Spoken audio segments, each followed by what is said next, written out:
Ini satu bukti bahwa hasutan Ustadz itu berbahaya. Saya bukannya terpengaruh, tapi ini memang kenyataan. Beberapa kali terjadi keributan di rumah biliar gara-gara taruhan. Iya nggak? Loh, itu karena di antara mereka ada yang tidak sportif dalam bermain, Pak. Mestinya Ustadz itu mengajarkan bagaimana supaya kita berlaku sportif dalam bermain. Sebab salah satu ciri orang beragama itu adalah sportif dalam bermain. Enggak? Terutama bermain biliar.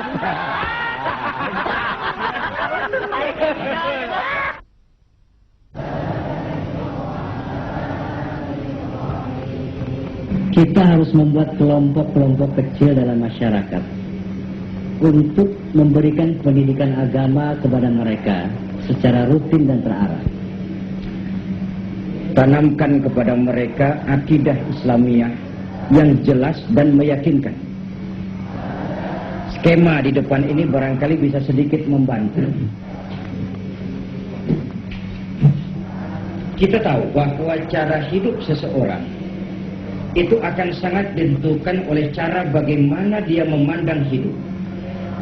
Dengan kata lain, bagaimana seseorang memandang hidup, begitulah dia akan hidup. Maka untuk memperbaiki cara hidup seseorang, harus diawali dengan memperbaiki caranya memandang hidup ini. Itulah akidah. Keyakinan batin yang membentuk wawasan dan memberikan refleksi terhadap seluruh gerak hidup. Dari keyakinan semacam ini timbul satu pertanyaan fundamental dalam hidup. Untuk apa sih sebenarnya hidup itu? Yang berhak memberikan jawaban tuntas tentu yang memberikan hidup. Dan Allah sudah menjawab itu. Wa ma khalaqtul jinna wal insa illa liya'budun. Hidup ini untuk ibadah. Nah, ibadah itu ada dua. Ada ibadah yang langsung antara manusia dengan Allah, yang kita sebut hablum minallah, salat, puasa, haji.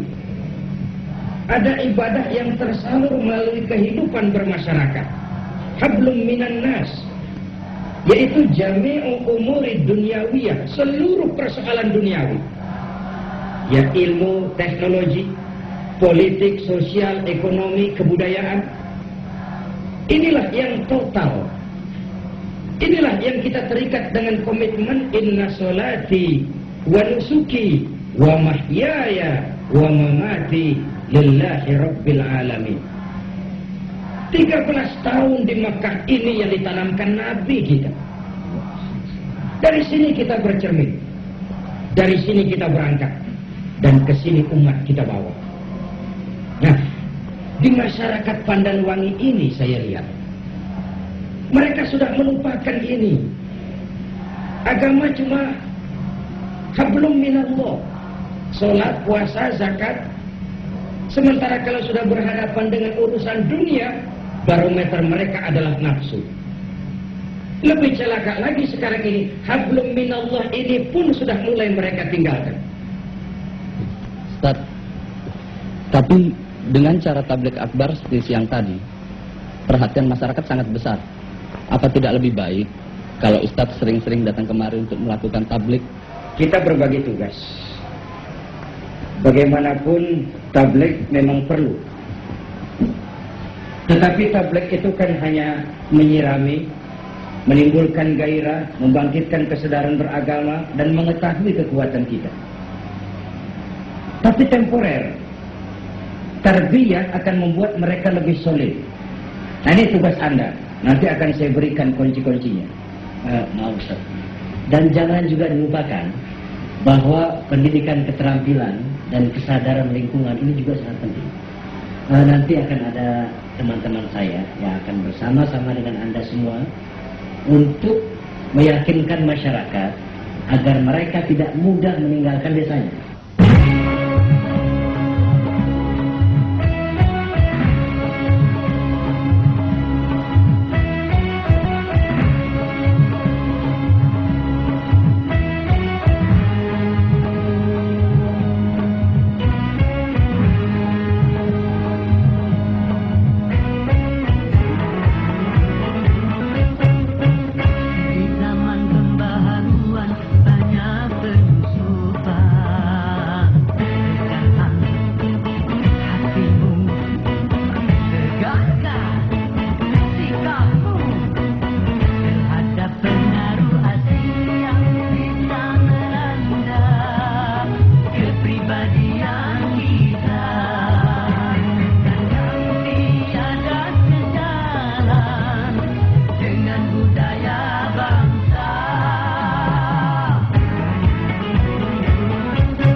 penggusuran.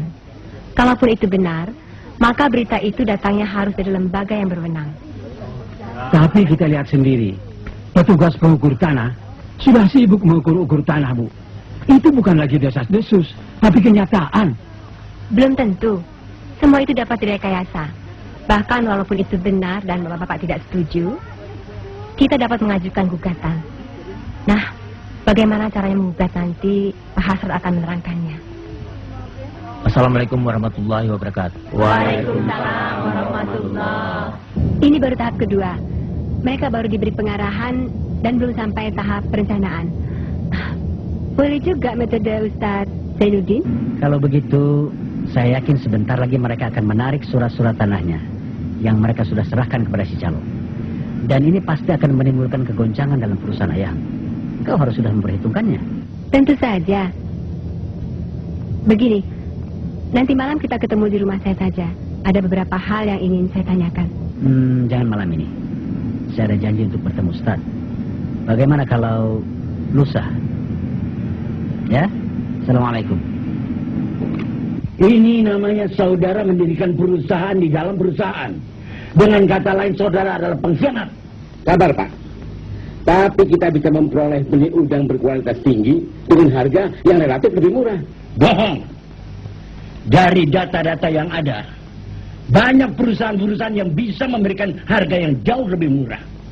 Dan ternyata dalam perusahaan Benur Indah ini, saudara duduk sebagai seorang komisaris. Tapi, Pak, Diam. Sebentar lagi perusahaan kita akan bangkrut. Kita harus menuntut kerugian sebanyak 5,7 miliar. Dan leher saudara-saudara akan menjadi taruhannya.